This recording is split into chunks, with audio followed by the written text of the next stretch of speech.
palarong pambansa, gipamatudan sa mga atletang Pinoy nga taliwa sa kakuwangan sa mga kahimanan, mabawi ra ang tanan pinaagi sa ligong determinasyon. Ano ang report ni Mark Reggie Abella. Napildi man sa first ug second round apan nagpabiling ligon kining 15 anyos nga boxer gikan sa Ligao City, Albay nga si John Mike Brenas. Apan sa last round nagmalapuson gihapon siyang makaisbog sa quarterfinals sa Junior Boys 44 to 46 kilograms boxing division sa palarong pambansa. Pag marunong ka pong buwangon, sir, kaya mo pong maabot lahat ng pangarap mo, pati po lahat ng ambisyon mo na gusto mong makamit. Aminado si Mike nga gibuli siya sa ilang dapit ug aron mapamatud-an ang iyang pangandoy, misalmot siya sa boxing ug miabot na sa palarong pangbansa.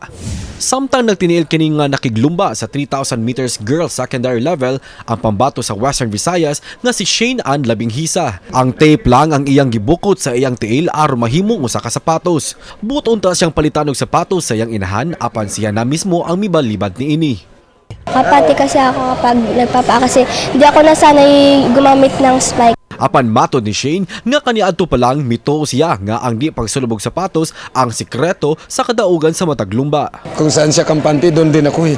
Kasi nakikita ko kasi tuwing tumatakbo to eh, ayan nakapaa talaga eh. Kauban si Clans Gabutin, Mark Reggie Abella, GMA Regional TV Live.